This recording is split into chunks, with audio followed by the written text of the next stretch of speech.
So today's guest is not only a seasoned copywriter, but someone who is branching her business out across the world to pursue a bigger vision. And she is here to drop some behind the scenes, some real talk on how to actually recession proof your business, your freelance career, your service-based business. So if you have been feeling stuck, maybe you're nervous about client dry spells, or you're just wondering how to stay booked in a shaky economy, this episode is for you. And welcome, Topaz. Hi, Christine. Thanks for having me back again. It's good to be here with you and your amazing audience. Yes, this is Topaz's second time being interviewed on the Paid Copywriter podcast, and we wanted to do this catch up because Topaz is branching out in her business and has some really good insights to share about people who are looking for a change, who want to enter different markets. So, Topaz, I just want to ask you kind of what led to this decision and how is this shifting the way that you're approaching freelancing? For sure. So I have decided to open a new business abroad. And so I've made my tentacles, I've reached out to keeping my business in the United States, which right now is a copywriting business, and then to launch a new business in Europe and the globe that is more targeted towards global businesses. And the reason why I did that was because I felt like a recession is coming and I needed to diversify, first of all, my niche, but also the clientele that I'm serving, and go into maybe some different countries where maybe the economy is doing better and sort of keep myself afloat by having a toe in each arena. So that's what led up to it. I just really wanted to recession proof my business, but also kind of have a new challenge. Why not? Absolutely. So a lot of people I think are talking about, oh, like recession is coming or recession proofing their business. What does this look like in practical terms? In real terms, the question that anyone should be asking themselves is, can I weather a storm for 6 months to a year? Financially, emotionally, physically. We all have different types of businesses. I know many of us are service-based businesses, and we really do rely on a steady stream of clients month after month after month. Well, when a recession comes, those clients tend to dry up. And I know some of us, including me, have started to feel a little bit of dryness coming ever since like last year, like late last year. So if you are looking to recession proof your business, the question is, can you weather 6 months to a year financially? And I would also venture to ask yourself, do you have enough income streams that when one dries up, another one can protect you? This was a key for me in protecting my business from more than one recession. Like the 2020 recession situation was sort of a big recession and we sort of dodged it, but a lot of us had to restart and reignite and reinvent ourselves. And that was part of that journey for me. I had to make sure I had enough financial and mental and physical savings, I guess you could say, to reinvent myself when the economy is kind of funky. And then finally, just overall, recession proofing means that you are setting the foundation for the good and the bad. You have an umbrella for the rainy days, and you have your sunglasses for the sunny days, and you have everything you need to weather whatever storm comes your way. And unfortunately, most of us don't really have that. And so, I'm looking forward to getting into some of the details on how people can protect themselves and make sure that they can survive a bad recession. So tell me about living and working overseas. What led to this decision and how is it shifting the way that you approach your freelance business? Yeah, so I have decided to maintain my US based copywriting business and launch an international global copywriting business. And what led to that was primarily the economy. I spent the last 5 years doing Cruelty-Free Copywriter. That was my US based business. It's still open, it's still thriving, but I could see the writing on the wall with the economy, and less people were purchasing beauty or sustainable fashion or plant-based CPG like they were in 2020. So I decided to sort of launch something new without burning down anything. I just wanted to launch something new that could be more up to the moment. And so my new business, which is an international business and serving international clients, is called American Copywriter Co. And that helps global businesses reach American audiences. And so I'm doing launch copy, I'm doing trade show materials, I'm doing all the things that my other copywriting business didn't. And again, that was because I could see the writing on the wall and the economy was not looking good for the niche that I had with my US based business. And I just felt like doing something different. I needed a change. I wanted to try something else, have an excuse to learn new skills and to tool up.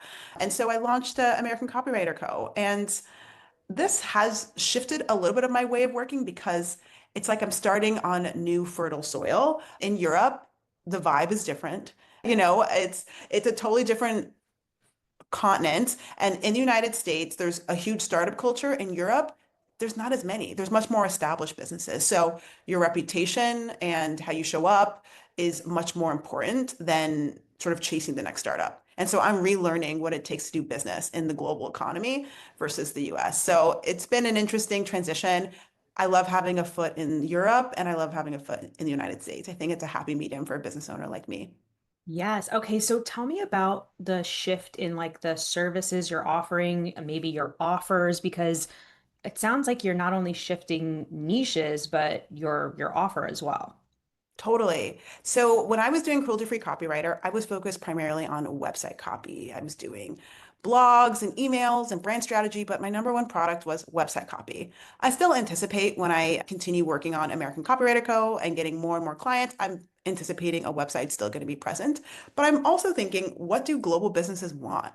When they're launching in the US, what are they doing? They're going to trade shows, they're going to conferences, they're launching a English speaking page of their website. They're starting to adapt to the American mind. And so what they need is a totally different set of things. So now on American Copywriter Co, I still offer website copy, I still offer brand strategy, but now I also offer a la carte services, which could be trade show materials, it could be brochures, it could be like digital ads, it could be physical ads. There's just so many things now that a global business might need in order to reach and capture an American audience that my previous niche probably didn't need.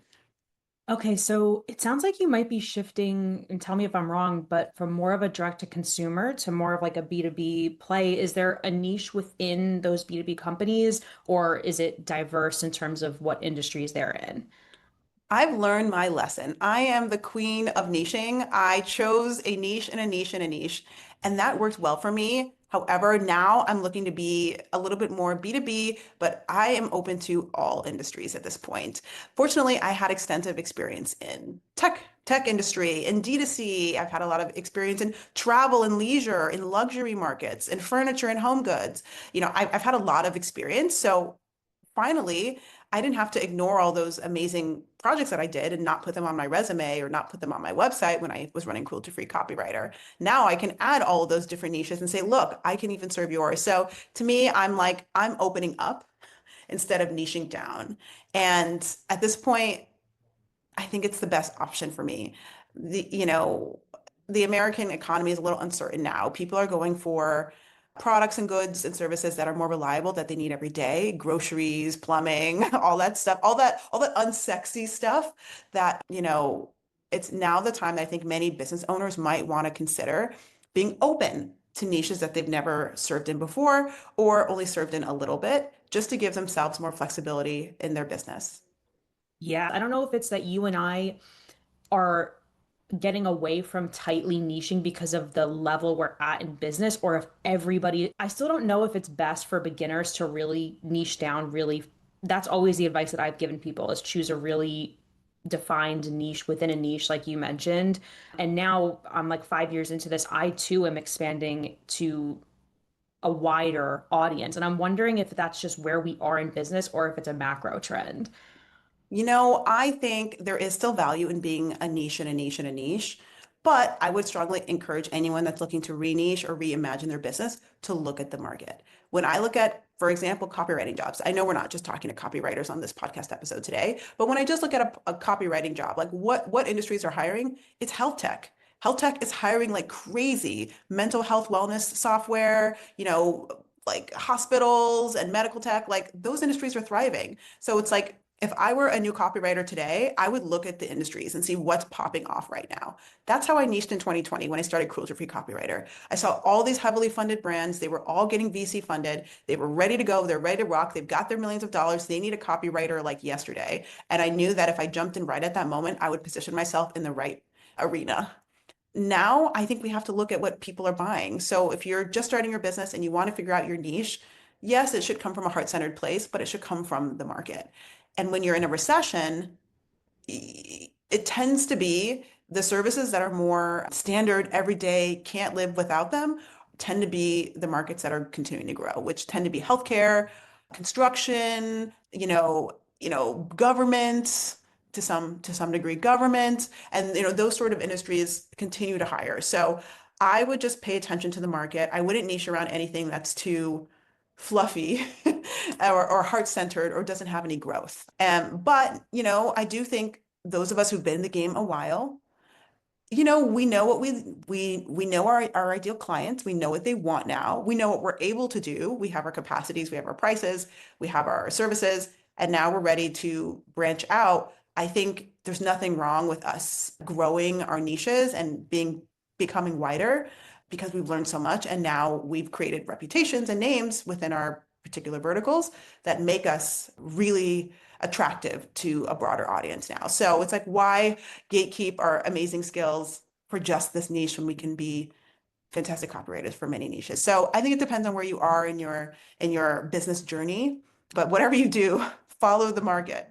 Sometimes I think as freelancers, we've often gone into our businesses with our hearts on our shoulders, right on our sleeves, and that's fine. But we forgot to exercise the parts of our brain that are good business-minded practices, staying financially responsible, making sure that you have a good stream of clients, that client acquisition never really ends, making sure that your bottom line is always met and that you don't hire or fire too fast or too quick. Like, these are all great business practices. So, when you're recession-proofing your business, I think we should go back to those business basics, and I can totally expand upon that and bring us to a good place as we're recession-proofing our businesses. Yeah, so talk about recession proofing because it could be an abstract term. What does this look like tangibly? Yeah, so recession-proofing your business means, can you weather the storm for 6 months to a year? Do you have the financial, emotional, mental, physical space to not work for a few months if the market or if your business is not doing well? Can you survive? And by that, can you survive and not have to shut your doors? There's a lot of companies, like we saw in 2020 during the pandemic, that just, restaurants in particular, they were 1 month away from shutting their doors. But the companies that were able to stack and save and cut expenses were able to weather the storm. And so when it comes to recession-proofing your business, those companies survived because they were able to weather 6 months to a year of no good business and income. So recession-proofing means, can you set the foundation for the good, and can you be ready for the bad? And so, do you have your umbrella when the rain comes, and do you have your sunglasses when the sun's out? And if you don't have either of those, your business might get a little shaky during a recession. So what can we do to make sure that you have all the tools you need to weather the storm? Okay, and I think you had mentioned something about like the 50% rule. Explain what that is. Yes, so the 50% rule is good old-fashioned financial advice. And that is, when times are good, save 50% of your income. When times are bad, cut 50% of your expenses. And so by that, at the peak of 2020, 2021, 2022, my business, Cruelty-Free Copywriter, was making six figures easily in those periods. And while some of my friends, no shade to them, were buying new Teslas and going on expensive vacations and getting cool clothes and doing all the things that you want to do when you're feeling really financially well, I looked at my income and I was like, I need to save this right now. And that income that I saved during 2022, 2023 helped me weather a really bad 2024 and a shaky 2025 so far. And so, when times are good, save 50%. I know it's hard. Some of us have families, some of us have loans, some of us have a lot of expenses. If you can find a way to save 50% of your income, you're going to be fine, I promise. And then when times are bad, cut 50% of your expenses. By that, I mean, what subscriptions are lingering in your bank account that you never use? What services did you use once for one client and you'll never use again? What's draining your bank account that can be totally cut? Unfortunately, we are living in a period where businesses lay off people. And if you grew your business to a multi-person team, maybe you might have to reduce your team size. That's a really hard thing to do. So if you have to do it, but do it kindly, of course. But maybe you actually have to go back to being a solopreneur or go back to being a super, super lean team. And so sometimes that's people, sometimes that's subscription, sometimes that's another expense that's weighing down your bank account. And so those two principles have helped me stay afloat for years. My business is going on 5 years old now. It's helped me go on for years, despite having wonderful years and really, really bad years. So you'd be surprised how much you actually can cut away if you're someone who has accumulated subscription fees. And even from like a quote unquote like people standpoint, I'll be honest, I am no longer working with my virtual assistant. And it's not, oh, now I'm going to limit my business. It's how do I get to the result in a more efficient way? And if I can't get to that result without using this additional help, is it really the thing that's moving the needle in terms of revenue? I had to kind of take a look at what I was spending and what I was spending my time on and seeing does that actually move the needle to bring in clients and revenue?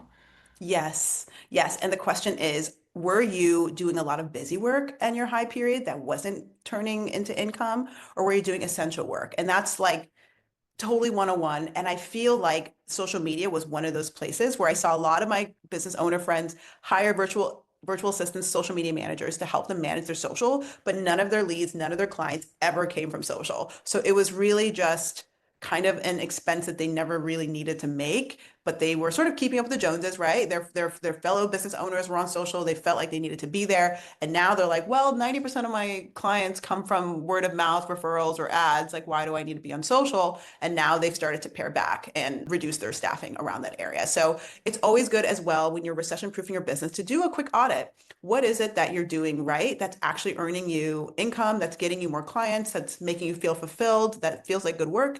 And what are you doing in your day that feels like maybe something that you could cut? It's not bringing you any joy, or it's not bringing any income in, and it's just kind of a dead weight, or it's just kind of draining the bank account. And so do that quick audit. If you have a month or a couple of weeks that are slow, feel free to peek under the hood and decide, hey, where in here can I cut? And is that going to get me down to the 50% rule that Topaz recommends?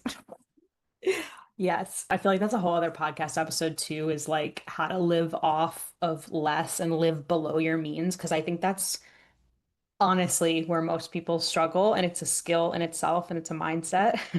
But tell me, what are some smart ways to diversify your offers, your income stream, the way you're positioned without adding more complexity and strain and overwhelm? Because I think we're all just overwhelmed right now. I think there's a difference between diversifying your niche and your offers and then making things that people don't want. So I will tell you a little story. I have a friend, she shall remain nameless, but she is a copywriter. And she did really, really well in 2020, 2021. And then clients started drying up. And she's like, oh, maybe I should make more offers. Maybe it's the offers that I need to fix. So she started making more offers. And then clients started coming to her website being like, wait, are you a copywriter? Are you a coach? Are you a mentor? Are you a strategist? Like, what hat are you wearing? And her offers got so complex that clients were just kind of like, I don't even know what you do anymore. And so what happened was she got even less work because she started to make offers and overextending in ways that like weren't actually clear to her customer. And so what I would encourage anyone to do, if you want to diversify your offers, your income streams, or your positioning, you should go and ask your ideal client what they actually need.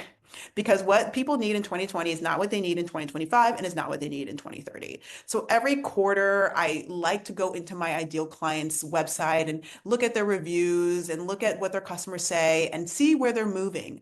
Because oftentimes they're moving in a direction and you can follow them. You can be useful. You can be the right person in the right area with the right offer at that right time if you're listening in. So practicing social listening is going to be really important as you're starting to diversify your offers and your income streams.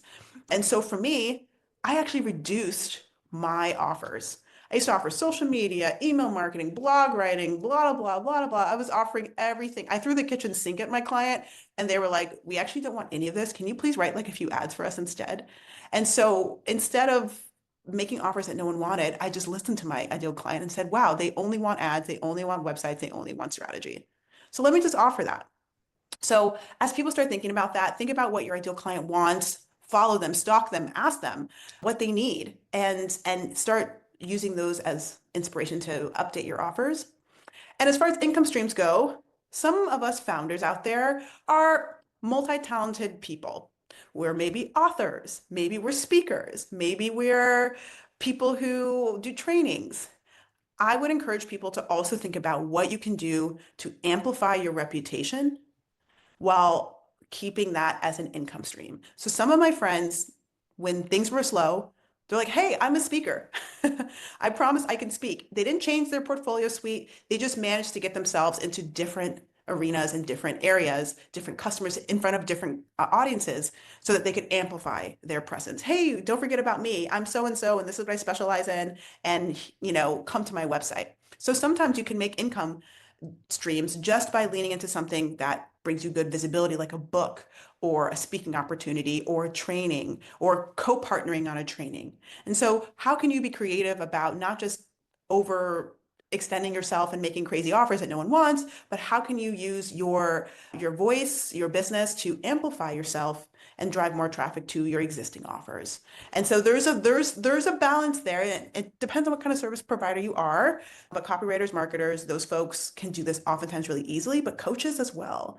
So just think about, yeah, instead of diversifying and making things complicated, how can you make yourself simpler? How can you listen to your ideal client, what they want today and what they need in the next 6 months? And then how can you use different forms of amplification to be an income stream, but also drive traffic to your offers?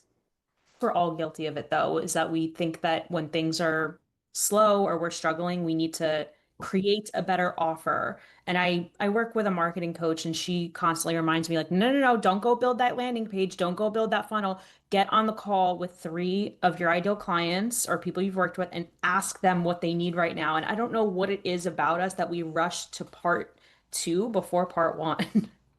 Yes, yes. And part of that access, what you're describing is an access to clients that a lot of people don't have. Most of us have clients and we do a really good job with them and they give us a good review and they pay us and then they kind of go away. And you don't really ask them, you don't have their phone number, you're not really friends, you don't really, it's hard to get in contact with them again. What I also encourage, something to recession proof your business, is to focus on relationship building. By that, it's like, think about a natural disaster in your community and everybody lost something, their house, their boat, something. And what happens when people are in a natural disaster? They lean on their neighbors. They knock on doors. They say, hey, do you need anything? Water, food? I've got you. My son is here. He'll help you fix things up. People start leaning on each other because they know each other. They're part of a community. And then people start to realize that the people they know are the most important people that are in their lives. And that's family, that's friends, that's neighbors. How can you transfer that logic into your business to recession proof your business? You can start building relationships with your ideal clients. By that, I mean, be on a first name basis with people. Follow up with them every year. Say, hey, do you need anything else this year? I'm always available for you. Let me know what you need. Here's my phone number. Here's my email. If you want to just reach out and ask me silly questions, I'm in your community. You can lean on me and sort of build this sort of relationship where it's not just you taking money from them, but you being a good neighbor, you're their local copywriter, or their local coach, or you're their local nutritionist. Like, what can you do to be that girl or that guy in their community so that whenever they need someone like you are the first person they think of. You're always top of mind. This I was my, oh, go ahead. No, no, keep going. I was just gonna say I absolutely love that. Yeah, this saved me. Relationship building saved me when things were shaky in the early 2020s. Because what I did was after things started opening up, I started going to conferences. And I would sit down next to somebody and I'm like, you seem really interesting. Tell me why you're here. Like, we're both at this food conference or whatever. Like, why are you here? And then they would divulge their whole life to me. And I'm like, that's amazing. And then after 10 minutes, they're like, I didn't even ask about you. Like, what about you? Why are you here? And I was like, oh, I'm here because I'm a copywriter and I specialize in this niche. And yeah, that's just what I do. And then most people's eyes would light up and they're like, I know someone that needs you right now. Or I actually have been looking for someone like you right now. This is serendipitous. I'm so glad we met. Let's exchange numbers. And I've gotten multiple 4 and 5-figure contracts out of those simple relationship building opportunities that are not extractive. They're just like, hey, I'm your neighborhood copywriter. And if ever you need a copywriter, I'm the girl and you should tell everyone about me. And those kinds of things really save you in a recession because when money is tight, when people are trying to save, they're not looking to do a lot of searches, but they need help with something, they're going to go to whoever is in their network, whoever they know. And you can be that person if you build relationships and play your cards right. So be that person that shows up everywhere. Your name is everywhere. You're liking everyone's social posts, you're commenting, and you're always top of mind so that when things are starting to get shaky and people do need a copywriter, your name is the one that comes to mind first. Okay, love this. And I'm gonna just selfishly ask you for advice from my own standpoint because I feel like I'm not great at networking. My background was in sales, so relying on cold outreach and kind of like specifically targeting a company that I wanted to work for, getting my foot in the door. That has been where a lot of that's really the foundation of how I built my business as a copywriter and a marketer. And I must say that long term, that is tiring and not sustainable at a certain pace. And I want to lean more into networking, but I have to be honest, I just don't feel like I'm the best networker. I feel kind of awkward. I feel like it's actually harder for me to ask people I know for things than to ask a stranger. I don't know if that's like a fear of rejection or like some deep issues I need to go into therapy for, but okay, so let me ask your opinion on this. So, like, I know that I have like this whole list of past clients I've worked for or people I've connected with. How do I just start there with my existing network, people I kind of know loosely or have chatted with? Like, do I send them all like a check-in message? Like, if you were coaching me, what strategy would you give? Okay, I'm so glad you have a CRM or a client relation manager of some sort. Could be a Google Doc, it could be a spreadsheet, it could be a software. I'm glad you have a list of people that you know and you can lean on. What I've done and what's gotten me clients lately is I've prioritized that list based on the warmest leads I have, like people I'm really like first name basis, like they always like we know each other really well, kind of medium warm leads, and then like cold leads. And what I actually did was I sent each warm lead the most personalized, lovely email of their entire life. I was like, hey, so and so, it's Topaz again. Remember I did that website for you? Yeah, I am just circling back. How was your new baby? Did you just have one? I think I saw that on Instagram somewhere. Congratulations on your new baby. Here's what I'm up to, blah, blah, blah. And by the way, I have some space on my roster this year. If you need any support of any kind, let me know. Here's my Calendly. Feel free to book a call with me. I would love to just catch up. And I did that for all of my ultra warm leads. And that is a super safe way for introverts or folks who don't feel that comfortable face to face to make that personal relationship connection. Now, that can be kind of time consuming if you're someone that has a lot of warm leads and there's a lot of people that know you. But if you're an introvert or you're someone that has like sort of a tight circle, like that's not too difficult. You can send 5 emails or 10 emails in the next, week, just being that girl, almost how you would message like your best friend, hey, how are you? It's been a while. What are you up to? Well, this is what I'm up to. And it just so happens that I'm available. Do you know anyone that would be interested? Or how can I help you this year? So that's a really safe way to do that.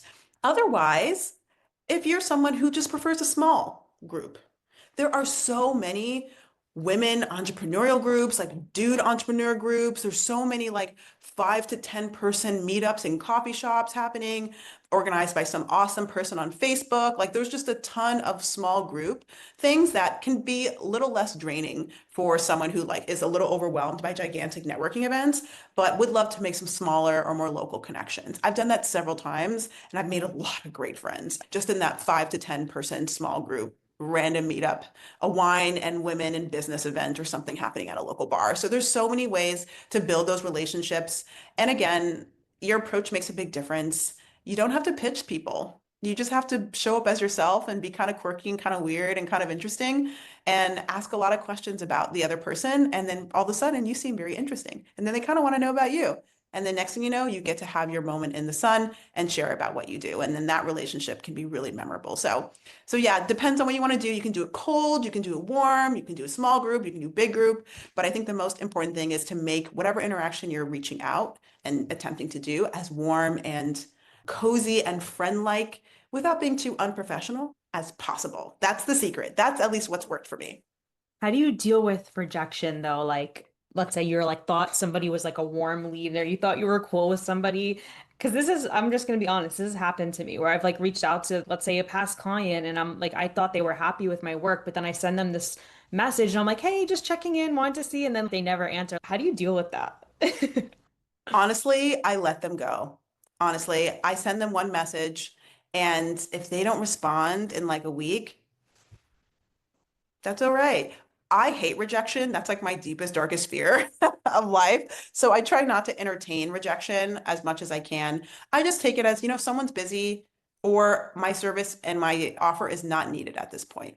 And I just let it go. There are a lot of copywriters who are and business owners who do cold outreach that do follow up. And I think there's a time and a place for that. But I think if you follow up once and you're still ignored, and you follow up twice and you're still ignored, don't message them anymore. You're just losing brownie points and people are starting to get irritated. So typically, if they don't respond to you, I just kind of let it go and just say, okay, it's not the right time. And it's not me. I think that's the psychological thing that can make a big difference. Rejection, I used to take it very personal. I'm like, this person doesn't like me. I'm the problem, blah, blah, blah. But the truth is, people have lives and it's really not you. And it's not your email. It's just not the right time for this person right now. And sometimes they get back to you and sometimes they don't. So I would just really try to be kind to yourself. You did the best you could. No one responded. Feel free to follow up once. And if they don't respond, you can rest at night knowing that you tried your best and you're not a bad person. It just wasn't the right time. Totally. Depersonalize the experience and make it not about like yourself. That's great advice. Let's go back to the international pivot. What is different about how you're showing up or positioning yourself? And talk to me about just the difference between the US market and the European market. Yeah. So one of the most charming things about Europe is that it is older and crunchier and crispier than America, right? America has a lot of new stuff. Europe has a lot of old stuff. And with that, business is conducted in a very similar way. Depends on the country you're in, but places like Italy, for example, it is all about who you know.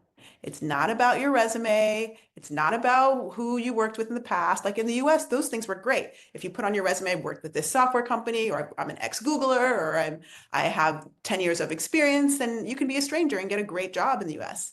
In Europe, it's all about your networks and who you know. So right now, I'm focusing on who I know. I'm getting invited into different like signal chats and WhatsApp groups of entrepreneurs. I'm meeting one-on-one with people in my niche and in my area who are doing similar things. Tomorrow, in fact, I'm meeting with a copywriter who does software as a service copywriting for global clients. She serves the exact same niche as me. I'm going to be asking her all kinds of stupid questions and even saying, hey, if there's someone that's not software and they show up on your doorstep and you don't feel comfortable taking them, feel free to send them my way. And so like, what can you do to show up and to be known and to be in community? And so what I'm finding is that my client acquisition is much slower in Europe. It's less digitized. In 2020, 2021, 2022, I was able to just do my SEO, be out there and like get a lot of traction. Here, you really do have to be friends of friends of friends of friends with people. And that's how you get work and that's how you get clients. And so since I'm brand new to Europe, essentially, I've had to start from scratch. Fortunately, my boyfriend is European and he has a lot of great connections. And I've been sort of chatting with people in his circle and they're telling people about me in other circles. But that stuff takes months, sometimes years to build up. And so that's kind of going back to the 50% rule. Have I budgeted enough money so that as I'm launching in Europe, I can last 6 months and not have a single client and be okay? And have I slashed my budget enough to be lean in this new transition period? And so, yeah, positioning has definitely been all about being more present, more personal. I'm the American copywriter. I'm your copywriter in chief, your American translator, changing your global business tagline into something that Americans can understand. And I just happen to be your neighbor. Let's be friends. Let's you know me. Let's have coffee. And so it's just a totally different way of doing business than the sort of startup culture that I'm used to in the US. And also, businesses are older here. Businesses have been around for decades, if not centuries, and getting in with them requires, again, a lot of patience, a lot of time, and knowing people versus the startup landscape where people are hiring anybody as long as you're skilled and you are available. And so, for anyone that's considering making an international pivot or recession-proofing their business by having a couple of arms in different countries or working across borders, just be aware that you should always approach different countries with their specific cultural needs and their cultural understandings of how work is done, and to be flexible in meeting those countries where they are and adapting to that cultural norm in order to get the clients that you seek.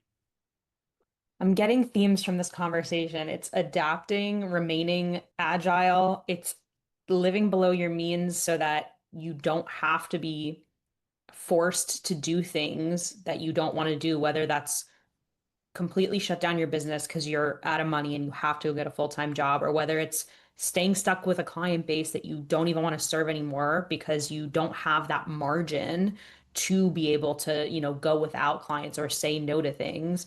And then networking, actually. And I think this is, you said serendipitous before. I think this conversation is serendipitous because I think that actually for the US market, the whole like who you know thing, having conversations, networking, and building relationships is actually the key right now to surviving and thriving, because I've noticed a big drop off in the willingness of people to do business without that personal interaction. Even myself, as someone who I've supplemented my income with digital courses for the past couple of years, and now I've pivoted into one-to-one coaching with that same audience because they are done with just consuming digital products passively. They want someone who's going to hold them accountable, who's going to give them feedback in real time and actually walk through the lessons with them. So I think we're just seeing such a shift, which is ironic because with AI, everything's becoming more accessible, more digitized, less human to human. And I think that's pushing us to crave that human connection even more.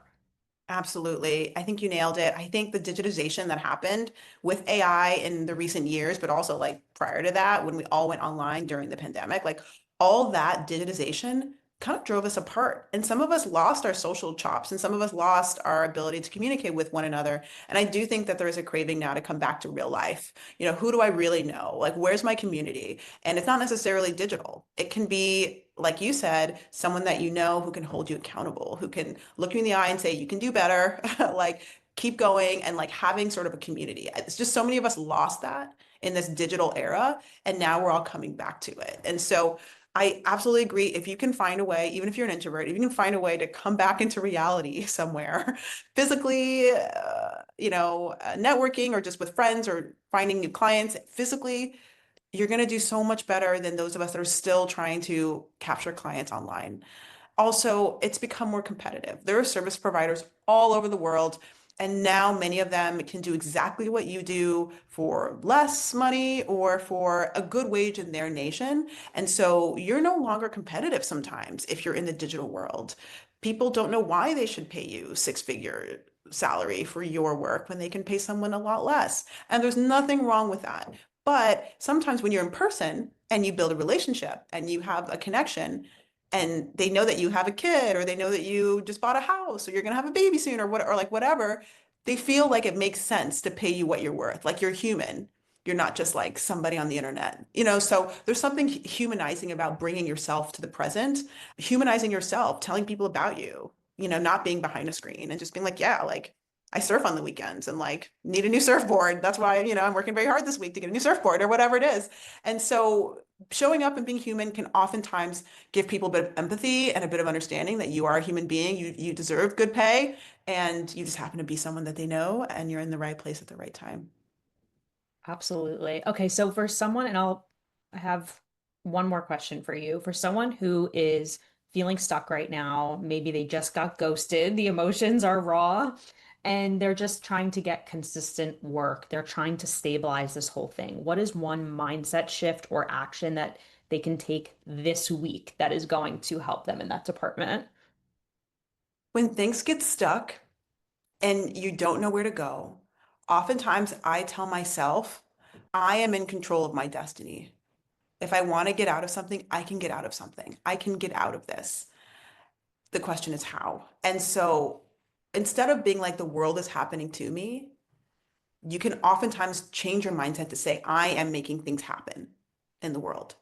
That changed everything for me. A quick small story. I was living with a group of friends in Florida when I first moved there, and I had, a good experience there. And then all of a sudden things got really weird. And I was crying to my boyfriend at the time. I'm like, oh, I'm stuck in this house with these people. I don't really like them anymore. I don't want to be here. And my boyfriend literally stopped me at the time and he's like, so why don't you just move? I'm like, I can't move. I have no money. La, la, la. He's like, do you have enough for first and last month's rent? I'm like, yes. And he's like, okay, have you looked? And I was like, no. He's like, okay, like, are you aware that if you're unhappy here, you can move? And it like never occurred to me. I was feeling so stuck in that housing situation that I like didn't even think I could move and like abandon this whole thing. And then finally, when I started to shift my mindset and said, no, I'm in charge of my destiny. Life isn't happening to me. I'm making life happen. I found an amazing little apartment. It was a studio. It was in the perfect neighborhood and it was right in budget. And I moved in like 2 months. And so when it comes to our businesses, sometimes it's hard to see that life isn't happening to you. Clients are drying up, but it's not something that you can't control. You can listen to Christine's incredible array of YouTube videos with tons of advice on what you can do. You can read books, you can talk to friends, you can redo your website, you can rebrand like I did by starting a new company. There's a million things you can do to get yourself out of the situation. But the key is, are you able to position your mindset and give yourself that control back? You can change your situation. You just have to believe that you can. Whew, that was fire right there. I feel like at the end of the day, we actually are bombarded with the what to do, but it's like, how do we actually flip that switch where we get into action? And hopefully this podcast episode will do that for a lot of people, just to, Yeah, remember you have the power to change your reality. We all do. We all have the power to change our reality, and it's fine to feel stuck for a sec, but try not to stay stuck for too long. Yeah, so we all can change our circumstances. And while so many of my copywriter friends have shuttered their doors and said, maybe I'm not built for this, I said, oh no, I'm built for this. I'm just going to rebrand and revibe and like rechange and like retool. And that's what I've done. And it's so far it's working. And that has helped me stay sort of unstuck in this sort of weird pre-recession vibes that are going on right now in the economy. yeah.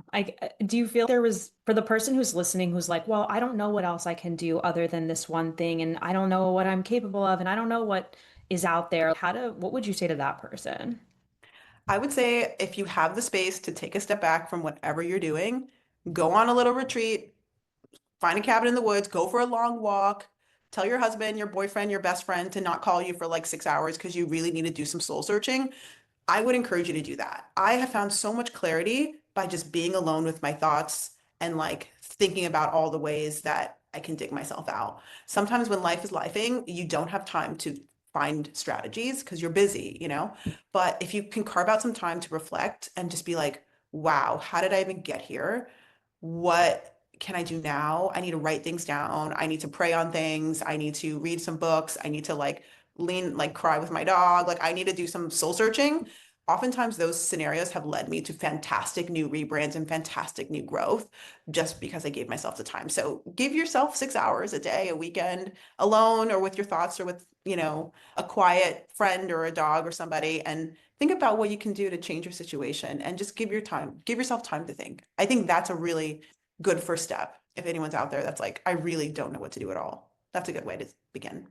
And also just want to place emphasis on writing things down, because sometimes when we're in heads down planning mode and we're typing into the computer, it's just becomes so overwhelming to just stare at this screen. And I'm like, lately, because I'm trying to get clarity too, I have a notebook, I have a whiteboard, and I'm like, okay, writing it, then transferring it to the computer, just like finding ways to clarify and streamline your thinking when you're so overwhelmed. Yes. And that's a great way to reimagine your business as you're recession proofing as well. What is it that I can do to keep my business afloat? And I'm the queen of Google Docs. I have a Google Doc for everything. I created a Google Doc for this interview.